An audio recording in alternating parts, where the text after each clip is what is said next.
Vamos então na parte número 1, a dádiva da nova aliança. O tópico 1, uma única oferta. Tópico 2, um único ofertante. Tópico 3, uma única vez. Tópico 1, então, uma única oferta.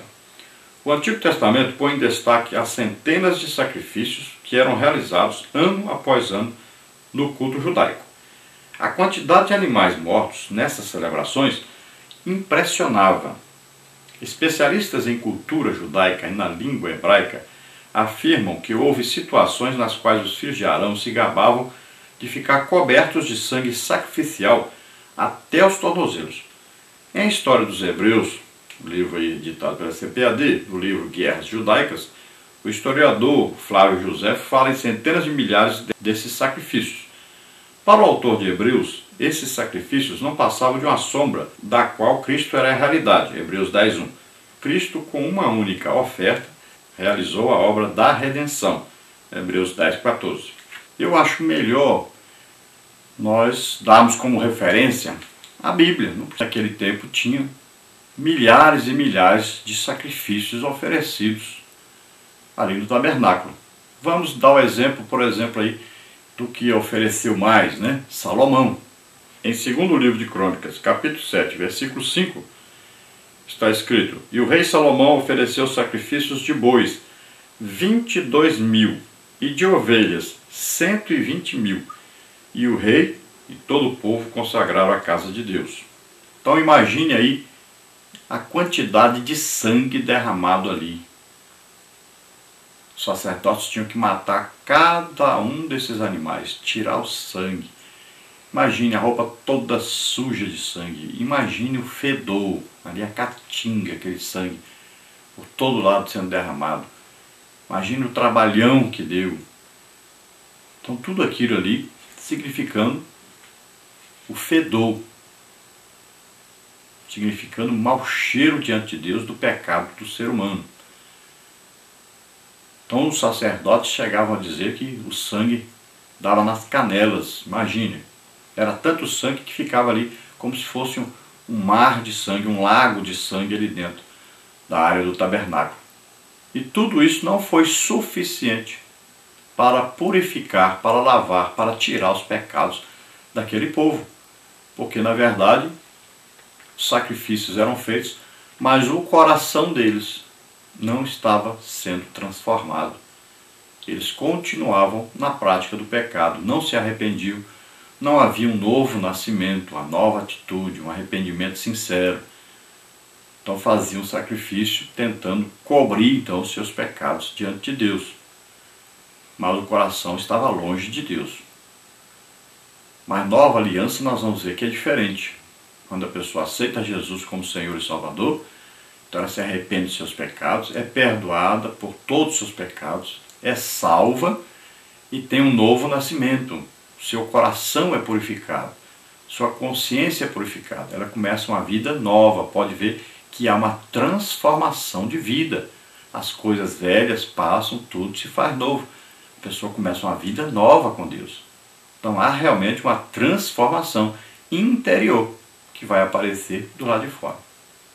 Então na nova aliança, ao invés de se oferecer milhares de sacrifícios, um sacrifício só era o que Deus queria. Um homem na terra que nunca pecou, que aceitasse levar o pecado de todos sobre ele e morrer no lugar de todos. E isso Jesus fez. Então não foi sangue de animais, mas o sangue do próprio Jesus Cristo. O homem na terra que nunca pecou. Aceitou levar sobre ele todos os pecados da humanidade, aceitou morrer em lugar de todos na cruz. Ressuscitou, né? Venceu a morte, o inferno, o pecado. Mas ele compareceu diante de Deus, então, levando o sacrifício perfeito, um único sacrifício que foi suficiente para salvar todos os homens. Então, todos aqueles sacrifícios feitos eram apenas sombra do verdadeiro, único, perfeito sacrifício de Jesus Cristo. No tópico 2 fala de um único ofertante. A oferta foi única, o ofertante também, Hebreus 10:12.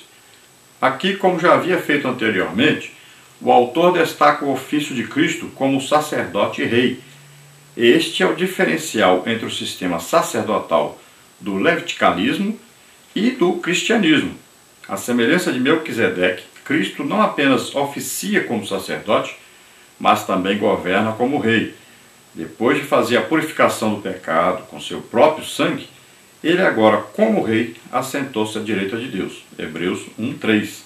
Então, no antigo tabernáculo, na antiga aliança, no antigo sacerdócio, precisava então do sumo sacerdote para entrar uma vez por ano lá no Santo dos Santos.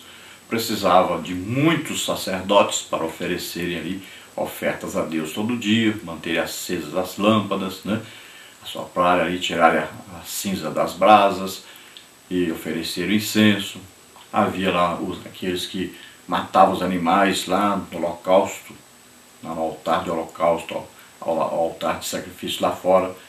Tinham que se banhar na pia lá com água, se lavar. Então havia todo um sistema montado para se cultuar a Deus e ofertar a Deus, fazer sacrifício em lugar do povo. Então muitas pessoas eram usadas. Agora, na nova aliança, agora tudo só depende de uma pessoa. O sacerdócio é o sacerdócio de Melquisedeque, não de Arão. E só precisa de uma pessoa oferecer um único sacrifício. Foi o que aconteceu. Jesus, um único homem, que nunca pecou, ao contrário do sacerdócio de Arão, que todos pecavam, que tinham que oferecer sacrifício por si próprios. Agora, um único que nunca pecou oferece um único sacrifício, e este é aceito por Deus. Satisfaz, então, o desejo de Deus, a necessidade para salvar o homem é satisfeita através de um único sacrifício, de um único ofertante.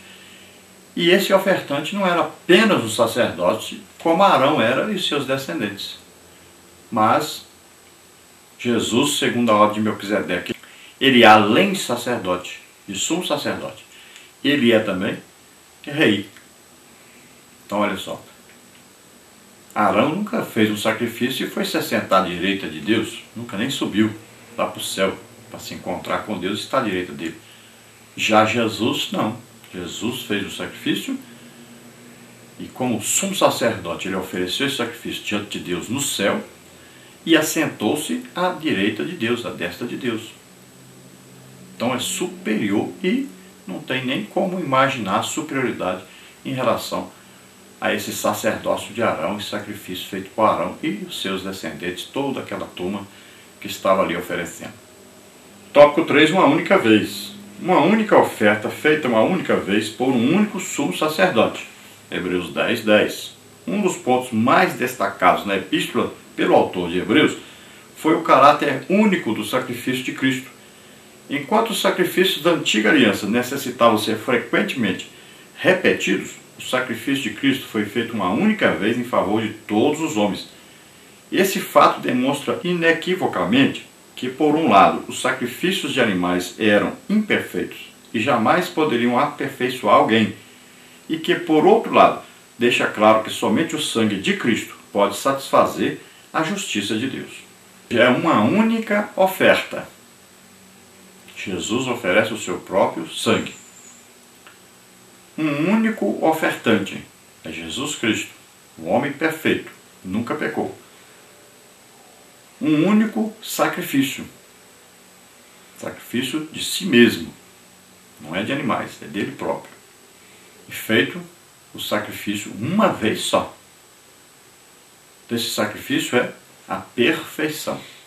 Então, antigo sacrifício, o tabernáculo, repetido, todos os dias haviam sacrifícios, e uma vez por ano, o sumo sacerdote entrava no Santo dos Santos. Todo ano isso.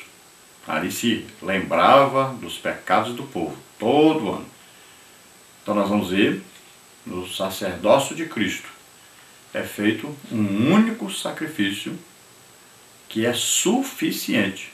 Não há necessidade de outros sacrifícios, nem de se repetir todo dia, nem uma vez por ano, todo ano.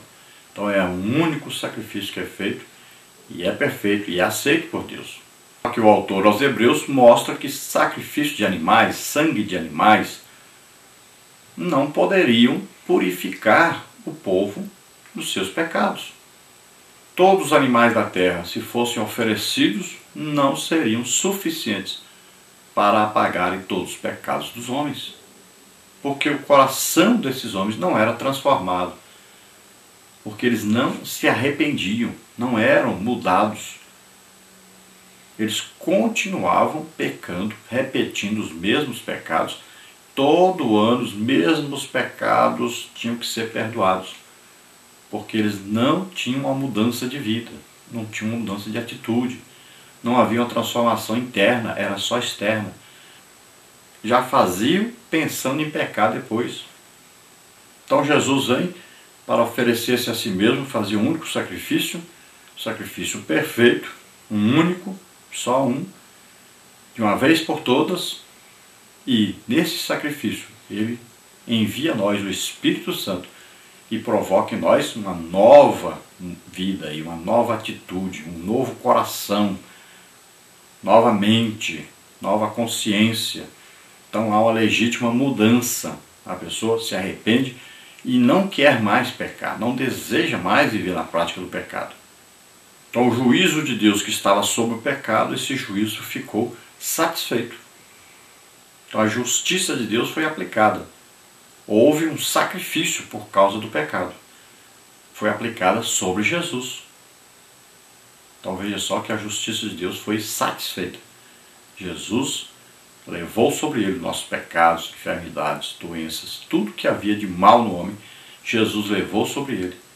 E Deus considerou isso realizado, feito, concluído e aceitou o sacrifício como perfeito.